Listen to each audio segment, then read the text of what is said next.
All right.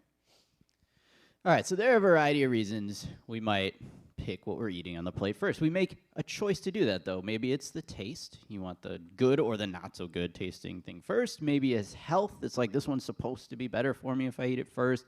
What you've been taught, what you've always done, anything. But you make a choice on what to do first. And we make choices all throughout our day, right? Of kind of sometimes between even two things. We choose, are we going to get up right away in the morning with the alarm? Are we going to hit snooze? Are we going to make coffee and breakfast at home? Or are we going to the coffee shop on the way to work? Are we going to work past quitting time to get things done? Or are we going to just leave that for tomorrow? Are we going to stay up and binge one more episode of that show? Or are we going to bed when we should? All of these things, we make choices on them. And inherently, a lot of times there isn't necessarily a right or wrong. But in just about all of them, there might be a better choice, one being better than the other. And that's really what we're going to learn about today with Jesus, is making a better choice. And he talks about this in the story of Mary and Martha. This isn't a parable. We've been in the parables all summer, if you've been here. This is one of those. This is actually a story. Jesus was actually with Mary and Martha, but it's also one I feel like could have been a parable because he probably could have taught a great lesson out of it. So we're going to wrap up kind of our summertime with this story today. And there's a big lesson in it. And there's two women, Mary and Martha, are two kind of main characters. And I think we can relate to both of these women in some way. And what Jesus does here is he teaches about making the better choice. And we'll spoil it. His better choice is to be with him first before anything else. Before anything else above him. Seek him first, be with him first, learn and grow, be discipled by him first. So kind of our punchline, our takeaway today is this. To choose what's better first, choose Jesus first. To choose what's better first, choose Jesus first. We're going to read the passage. It's pretty short, only a few verses, and then we'll kind of break both characters down, Mary and Martha, and see how we can relate to them, how we can be like them, how we can have the tendency to choose other things before Jesus, and how we can also learn to choose Jesus first before other things in our lives. So let's look at it. It'll be right up here. If that screen pops off, we've been having some connection issues today. I don't know what's going on, but it'll be up there. Also in your Bibles, one of those is bookmarked. We'll be in Luke 10, just verses 38 through 42. If you ever bring your phones or tablets, totally great to look on those as well. I am in the NIV translation. So let's read this. The story of Mary and Martha, Luke 10, starting with verse 38. It says this. As Jesus and his disciples were on their way, he came to a village where a woman named Martha opened her home to him. She had a sister called Mary who sat at the Lord's feet listening to what he said. But Martha was distracted by all the preparations that had to be made. She came to him and asked, Lord, don't you care that my sister has left me to do the work by myself? Tell her to help me. Martha, Martha, the Lord answered, you're worried and upset about many things, but few things are needed, or indeed only one. Mary has chosen what is better, and it will not be taken from her. And there it is, just right there, that's the story. So let's take a look at kind of what's happening in general here. So we have Mary and Martha. Martha opens her home. They're sisters, these two women. We think Martha's probably the older one because it's deemed her home. She opens it for Jesus to come in. This is a bigger deal for a woman like this to get to host a teacher. Most of the teachers in this time would have been male, pretty much all of them. So for her to get to host is a big deal. So Martha's opening her home, and Mary's also there. Mary just goes and just sits at the feet of Jesus. Right? She just listens and is with the guest of honor. And sitting at the feet in this time was a sign of learning from somebody, wanting to be taught, be discipled. There was respect and submission, but also just this want to like sit and listen to a teacher. I think about Joella, who's going to be a 4K this year, talking about sitting in front of her teachers, crisscross applesauce spoons in the bowl. That's kind of what I remember from this. So she's just sitting there, taking it in.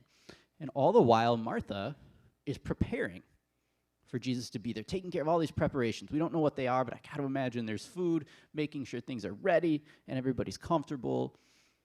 She's trying to, in essence, be kind of the phrase, the hostess with the mostest. She wants to be great for Jesus here.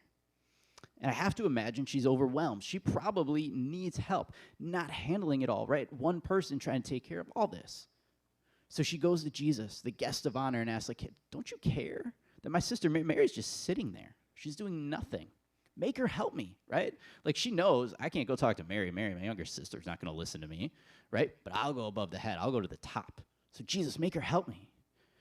And what Martha's doing is totally customary. Her role in that society and culture is the woman would have been making the preparations, would have gotten everything ready. She's doing what she thinks she's supposed to do. But Jesus responds in a great fashion. I always like put my own voice inflection on Jesus, and I hear him just kind of like looking at Martha and saying, Martha, he's gently correcting her in this nice voice. You're concerned with so much stuff, but only one thing matters, and your sister has chosen what's better. And I'm not going to take that from her. He's saying, I'm not going to make her go help you when she's choosing what's better to just be with me, sitting at his feet, being with him. Jesus is saying that is better. Seeking Jesus is always the better choice. So Jesus confirms that Mary is right to do what she's doing and has made the better choice. Now, Martha's choice wasn't inherently wrong. There's nothing wrong with what she's doing, but just wasn't best at the time. So we kind of have this scenario where there's two different things playing out. We have somebody working really hard and somebody just kind of taking it in. And we can see this play out in our own lives. I found out this week, actually, on Thursday, the First Lady of the U.S. was in Madison. And what I didn't know is actually the motorcade apparently came like right by our house, like 2 houses away. I didn't see it. We were either inside or gone, but my neighbor across the street told me all about it. And he said, there was like, they shut down both sides of the road, and there were police cars, and they came through first. And then the motorcade comes through first, and then police on motorcycles, and it's all this business. But then there's also all these people just kind of taking it in, like, man, I see the motorcade in person. Right? So we have these two different scenarios. We have some people that needed to be really busy working, and some people that were just there kind of taking the whole thing in. And that's kind of what's happening in our story. We have one person in Martha who works and works and works. And we have somebody in Mary who's just kind of there taking it in. But in our story, what Jesus says is one of them makes the better choice. So we're going to look at both of them, kind of see what they do. So let's look at Martha first. Martha's our busy worker. So what she does is, again, she hosts Jesus, and she's very concerned with Jesus having a great visit. She's being incredibly hospitable. She's following cultural guidelines and tradition. She recognizes that Jesus is important, that he's a man of status, that he's awesome, and she wants to honor that. None of this is wrong, right? We can look at this and say, she's doing a great thing.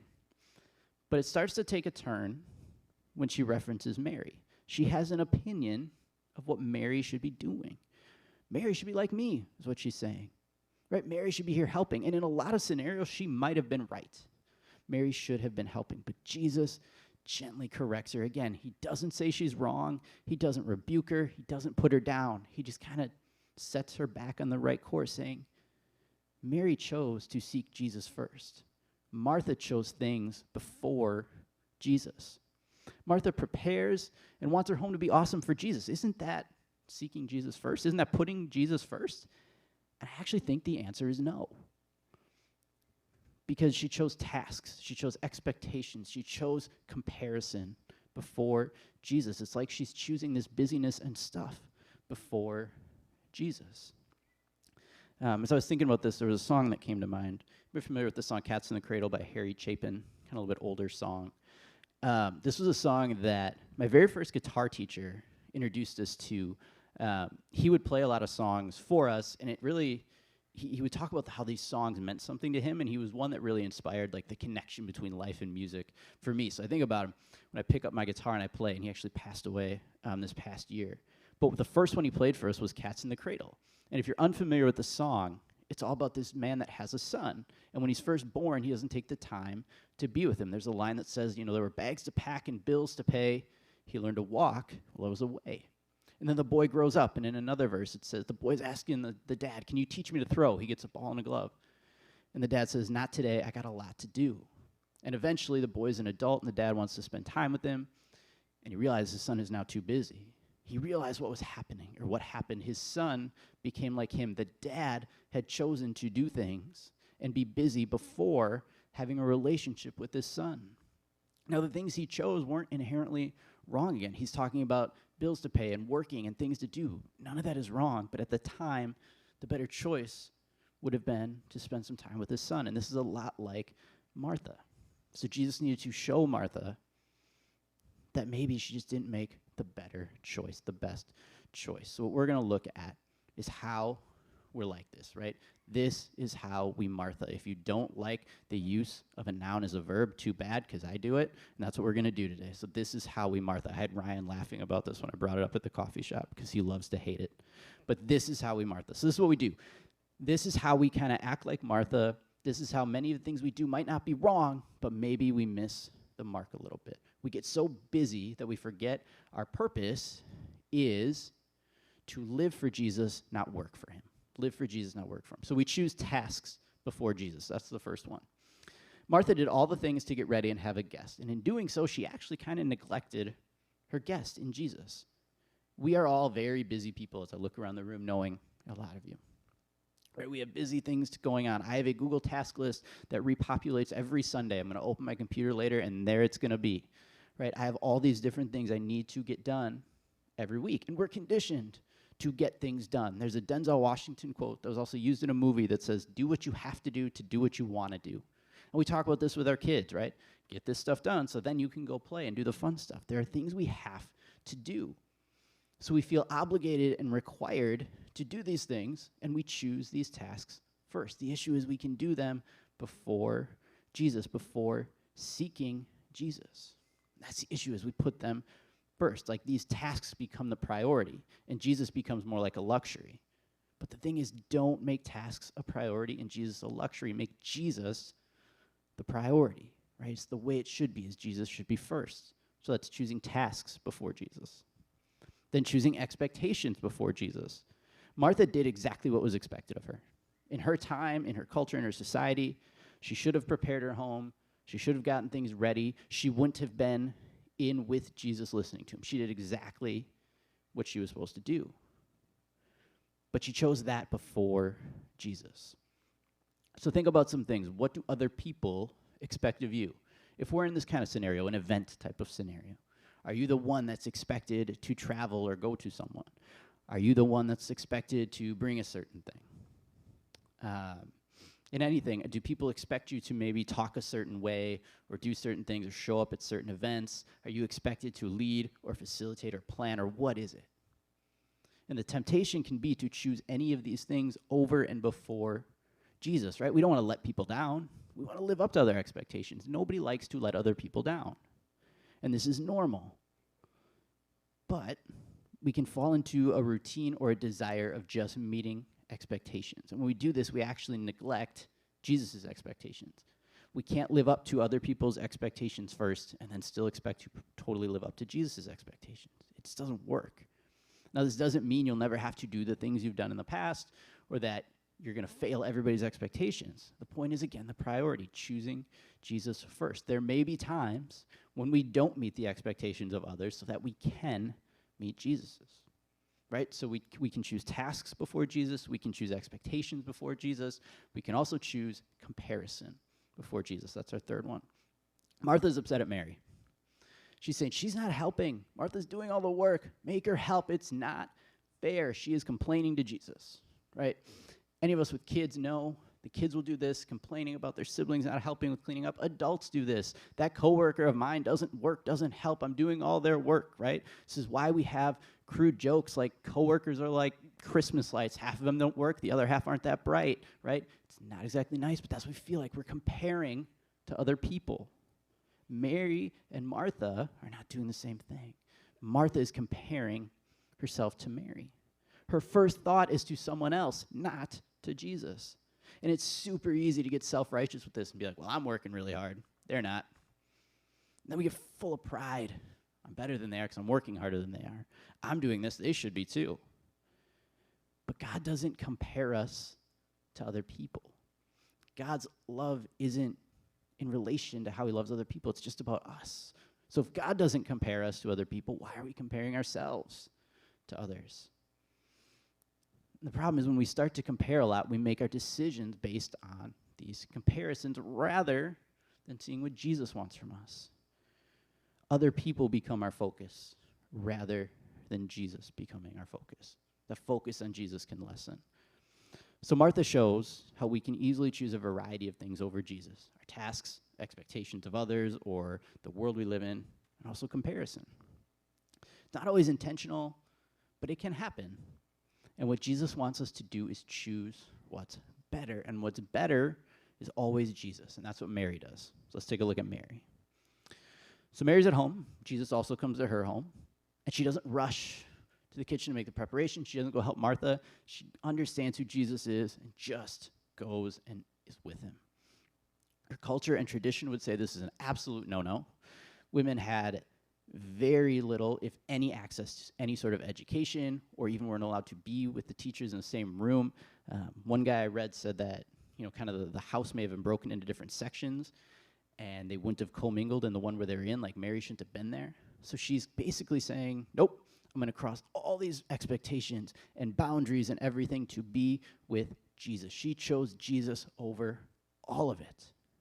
And I have to believe Jesus sees this. He doesn't address her, but I have to believe he sees this and notices and is like, she gets it. Mary gets it. He's happy with her being there. Jesus believes Mary belongs there with me. Jesus' only words are to Martha, who had a problem with Mary. Like, look at what your sister did. Martha made the better choice. Or Mary did, sorry. Mary made the better choice. Mary chose Jesus first, even though it might not have been a popular choice. It was the right choice that went against culture, went against tradition. It might have been the fact that it went against what a lot of people believed to be right or to be best. If you were with us last week, I shared a little bit that I make some healthier choices in eating, and one of it is I can't eat as much steak, and I love steak, so naturally all week I was thinking about steak, which is totally what happens. And when I cook a steak, I have a way that I've always done it, and a way I love to do it. You get it nice and salty, you get a screaming hot grill or pan, and you sear it first to get this nice hard crust on it. It's the way I've always done it and the way I like to do it. A few weeks ago, we visited some friends of ours in St. Paul, Minnesota, the Walshes, who some of you know, and they were cooking for us, super awesome. They were making food, and one night Naomi says, I'm going to make steak. I'm like, all right, here we go. Let's go. She's like, I'm going to do this thing called a reverse sear method. I was like, whoa, what does that even mean? She's like, no, you slow roast the steak in the oven first, and then you put it on the super hot grill or pan. I'm like, time out. This goes against everything I've ever done or thought or believed about cooking a steak. But I'm like, I'll try it. She was very nice to make it, and it was delicious. Naomi cooked a great steak. It was tender. It was juicy. It was cooked well. It was a really good choice. It was a better choice maybe than I would have made, and it went against everything I'd ever done, right? I'd never done it that way. So now we need to look at how can we choose Jesus first, even though it might go against some things we've always done. How do we choose Jesus before expectations or before anything else? So we did, this is how we Martha. Well, now we're at the second part. This is how we Mary. So how do we choose Jesus first? We choose Jesus before expectations. And these can be, like I said, expectations of others, of culture, of tradition. And this doesn't mean that we're out here letting people down on purpose, just for the sake of letting people down. Or we're out here being super countercultural just for the sake of it. But there are times when seeking Jesus and choosing him first means to go against what tradition or expectations may say. And this is what Mary did, right? Women wouldn't have been hanging out with the men or with the teacher. They wouldn't have been people being discipled. But she chose Jesus before all that. Romans 12:2 says, do not conform to the pattern of this world, but be transformed by the renewing of your mind.